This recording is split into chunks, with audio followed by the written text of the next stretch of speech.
Bismillahirrahmanirrahim. Assalamualaikum warahmatullahi ta'ala wabarakatuh. Alhamdulillahirabbil alamin. Wabihi nasta'in ala kulli umuri dunya waddin.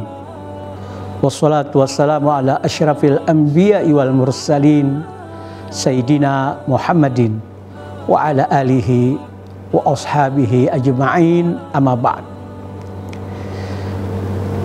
Pemirsa TV Tabalong yang dirahmati Allah, senang hati kita bertemu bahwa bulan Ramadan ini menjadikan kita insya Allah orang yang bertakwa.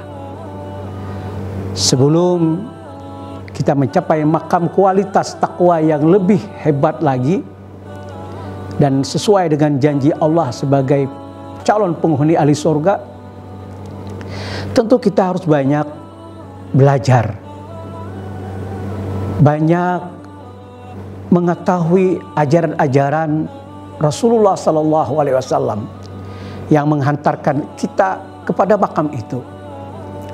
Maka sejenak seraya menanti berbuka puasa, kita akan bertemu dan memikirkan apa yang terpenting untuk diri dan keluarga kita. Semoga Allah memberi manfaat ilmu yang kita dapatkan di pertemuan ini. Amin ya rabbal alamin. Salawat dan salam untuk Rasulullah, Allahumma salli ala Sayyidina Muhammad, serta seluruh ahli keluarga beliau, para sahabat, para tabi'in, wa tabi'ut tabi'in ila akhir zaman. Pemirsa, umat ini adalah umat yang terbaik. Ketika Al-Quran mengklaim kuntum khaira ummatin ukhrijat linas ta'muruna bil ma'ruf wa tanhauna 'anil munkar. Kamu sebaik-baiknya umat yang dihadiahkan untuk manusia sejagat raya ini. Pekerjaan kita adalah amar ma'ruf dan nahi mungkar. Maka karena itu tugas berat ini harus kita bersamai dengan pribadi-pribadi yang baik. Nah, pribadi-pribadi yang baik itu tidak lain adalah kita menteladani Rasulullah. Rasulullah hadir di dalam kehidupan kita sebagai orang yang menjadi rujukan kita. Nah, maka karena itu terciptanya umat yang baik, umat yang berkualitas itu tidak akan mungkin begitu saja kalau kita tidak memulainya dengan rumah tangga. Jadi rumah tangga adalah komunitas paling kecil di dalam masyarakat yang memiliki komitmen untuk menjadi orang yang lebih baik. Tidakkah ada ikatan antara ayah, ibu, dan anak? Satu kesatuan untuk menjadi orang-orang yang bisa berarti dalam kehidupan ini. Maka karena itu kata Rasulullah SAW, baiti jannati, rumah tanggaku adalah surgaku. Nah, tersirat betapa pentingnya hidup bahagia itu. Di rumah tangga kita bahagia karena berfungsinya peranan masing-masing. Si ayah menjadi seorang lelaki yang soleh, yang bekerja sesuai dengan amanah Rasul, amanah Allah dan Rasulnya, untuk menjadi lelaki yang bertanggung jawab, nafkah untuk keluarga beserta pembinaannya, bagaimana menghantarkan anak dan istri atau ibu dari anak ini dan anak-anak itu menuju surganya Allah Subhanahu wa Ta'ala. Karena itu, ya ayyuhalladzina amanu, wahai orang-orang yang beriman, ku anfusakum wa ahlikum nara, jaga dirimu dan ahli keluargamu dari api neraka. Membicarakan tentang api neraka itu tidak lain ketika di dunia ini apa saja yang membuat kita tidak bahagia. Banyak orang salah pengertian, dikira menumpuk harta sambil menyombongkan diri itu adalah kebahagiaan. Justru ketika dia pelit, ketika merasa memiliki harta, dia lalu hubbud dunya sekaligus juga menyombongkan diri. Wala tamshi fil ardi maraha, kata Allah, jangan berjalan di muka bumi dalam keadaan sombong. Orang yang sombong itu adalah berkecenderungan untuk aniaya, karena ada kezaliman yang akan berakibat kepada pihak orang lain.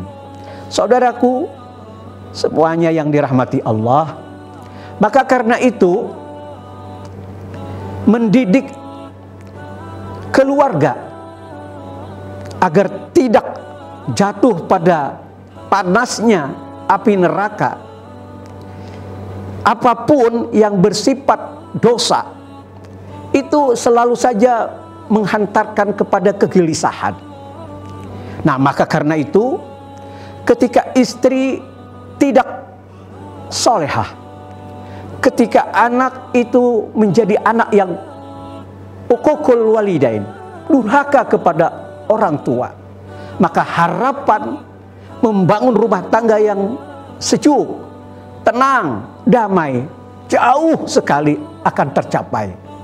Tapi kalau memang semuanya berkomitmen untuk bersatu padu menikmati anugerah-anugerah Allah berupa kehidupan yang membahagiakan, Rabbana atina fid dunya hasanah, maka insya Allah rumah tangganya itu adalah rumah tangga yang sejahtera, rumah tangga yang jauh dari keributan, rumah tangga yang jauh dari unsur kesyirikan, rumah tangga yang jauh dari potensi untuk tidak disenangi orang dan tetangga yang lain. Kenapa?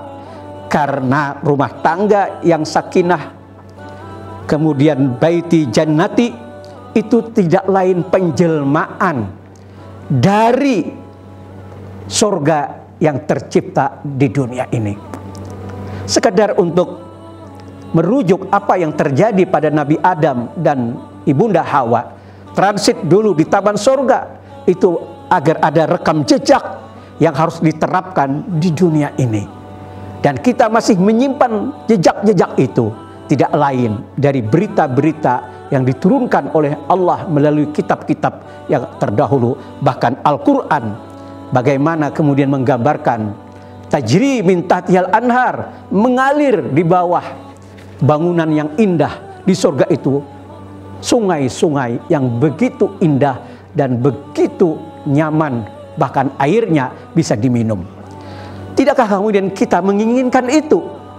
Nah, maka karena itu ketika ada keinginan untuk membentuk baiti jannati, rumah tanggaku adalah surgaku, ketika ada perjodohan suami istri menjadi suami yang saleh dan salehah, lalu keluarga yang sakinah mawaddah warahmah, itu adalah modal kita untuk membersamai umat ini agar menjadi pelaku amar ma'ruf nahi mungkar.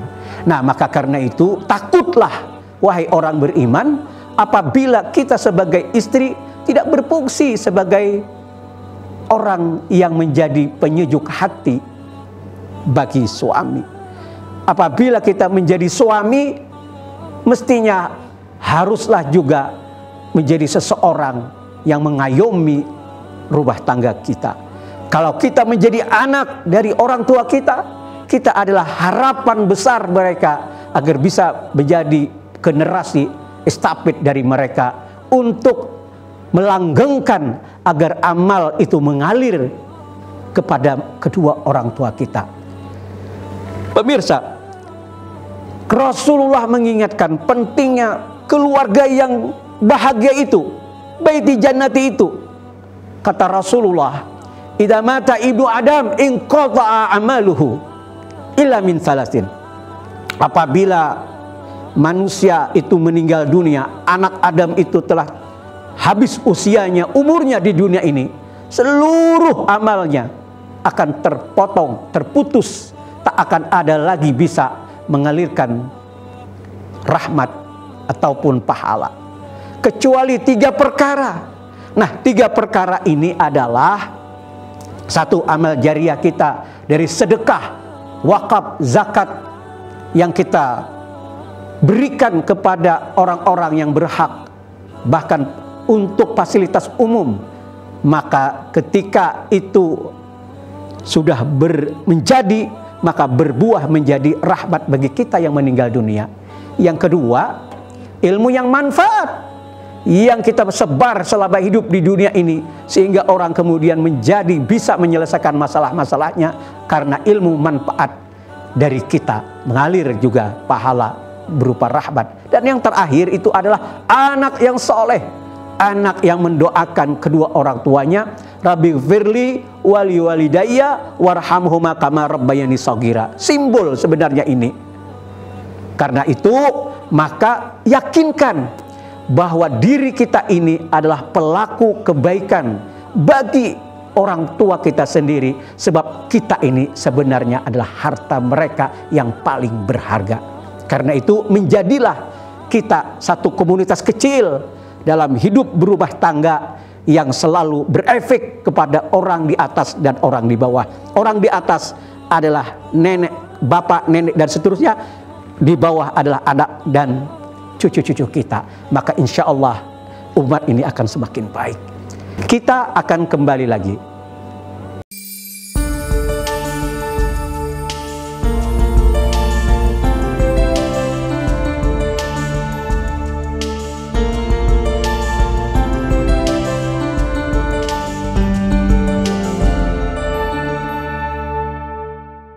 Ini ada pertanyaan, Ustadz, apa makna sebenarnya dari ungkapan rumah tanggaku adalah surgaku menurut pandangan Islam? Jadi pertanyaan ini itu didasari atas kehendak kita menjadi pelaku-pelaku dakwah. Baligu anni walau ayah, kata Rasulullah, sampaikanlah dariku meskipun 1 ayat. Nah, maka implementasi dari ajaran agama itu adalah terutama dalam berkeluarga dulu. Jadi ketika seorang suami itu harus menyampaikan dakwah Rasulullah, sampaikan dulu kepada istri, sampaikan dulu kepada anak. Nah, begitu juga peranan seorang ibu. Ibu yang mendidik anak ketika dia dalam kandungan si anak ini, seorang ibu kan tidak lalu meninggalkan sholat karena dia tidak haid. Dia wajib sholat 9 bulan, 9 hari. Itu pengajaran kepada anak supaya anak itu sujud kepada Allah, mengikuti orang tuanya.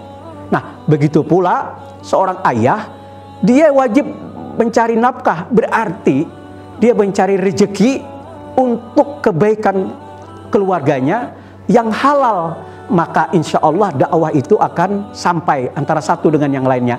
Namun demikian, baiti jannati ini harus berefek kepada keluarga, kepada tetangga-tetangga.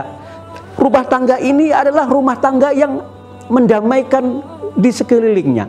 Maka karena itu pasti ajaran dari Rasulullah bahwa berbagi kepada tetangga-tetangga itu akan nyampai.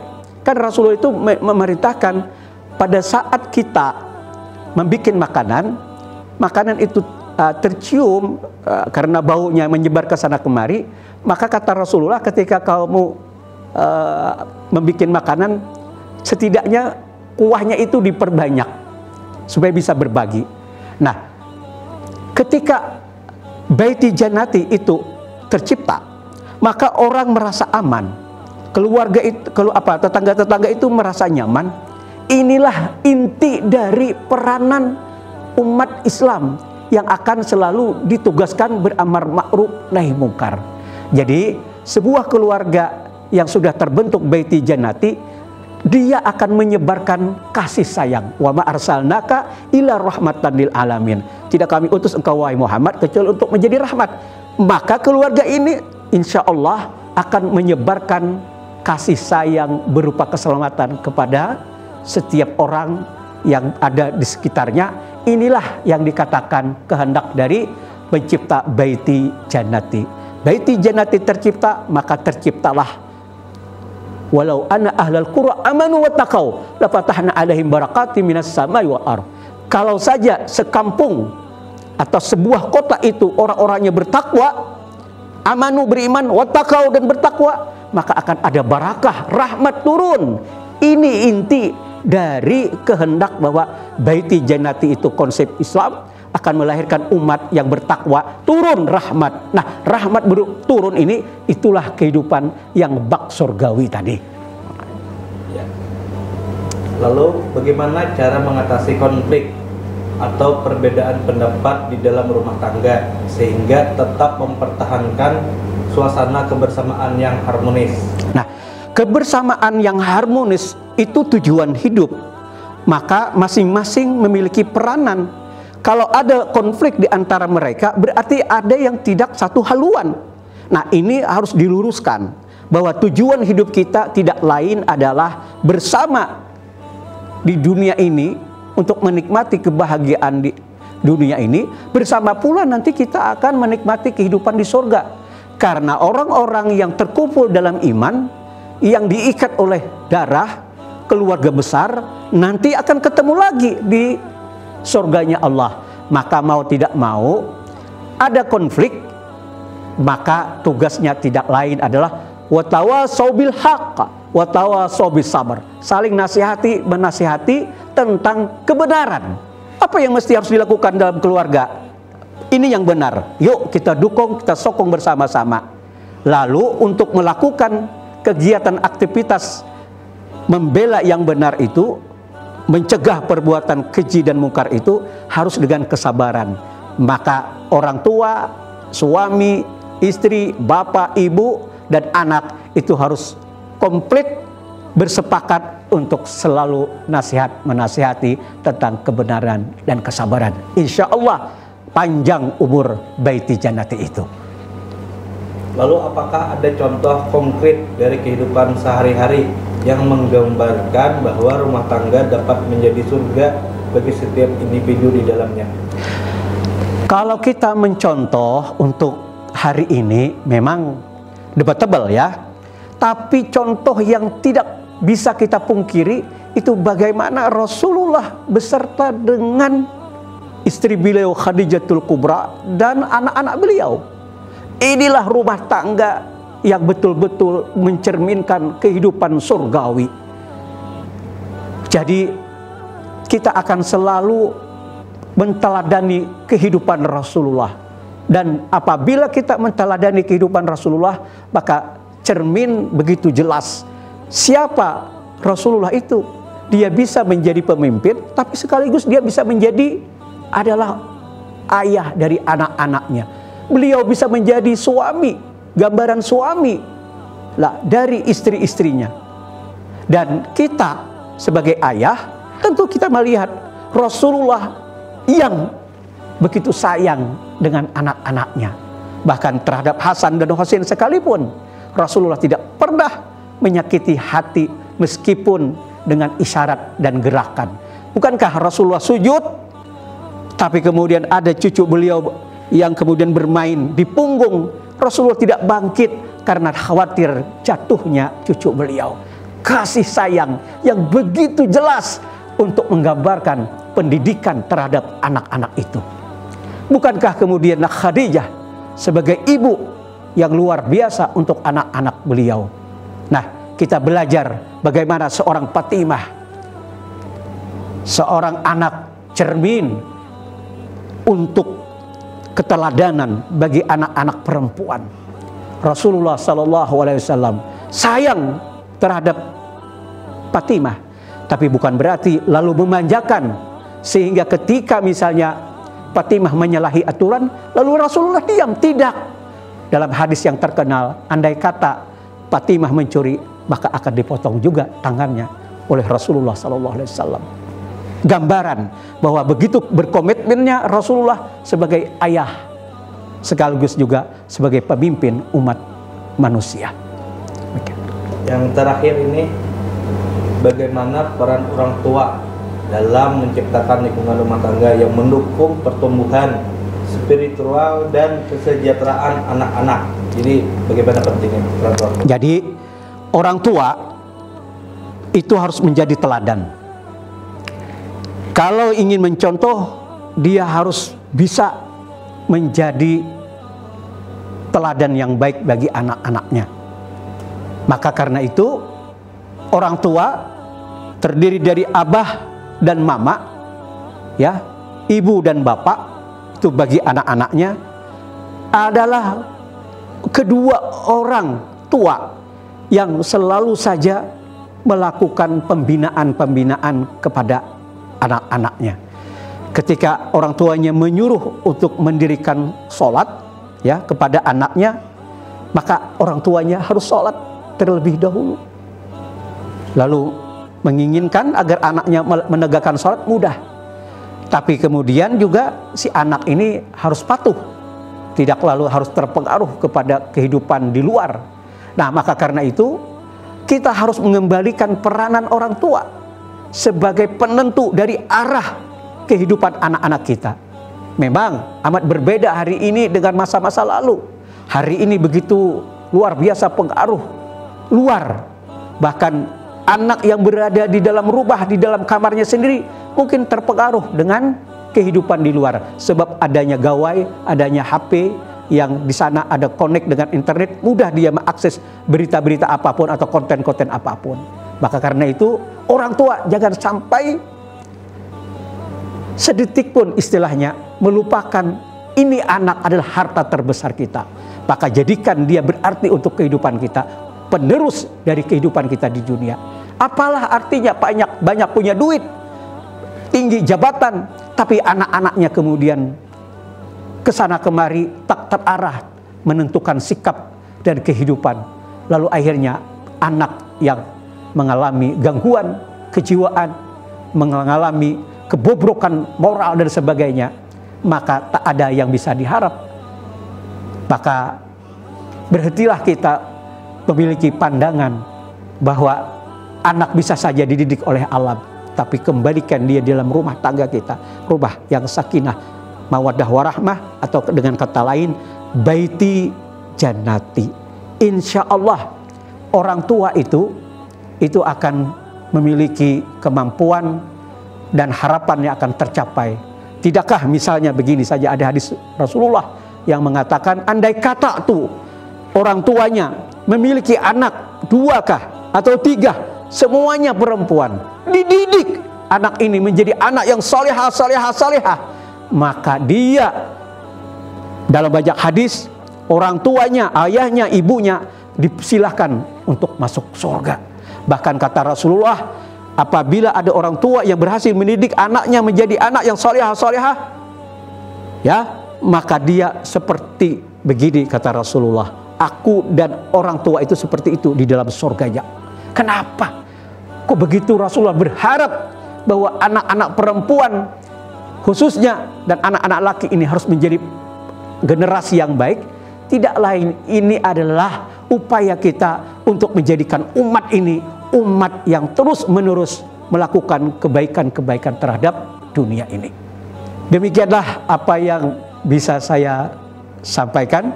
Mohon maaf bila ada kesalahan dan kekurangannya. Terima kasih atas perhatiannya. Semoga manfaat ilmu ini. Wallahul muwafiq ila aqwamit thariq.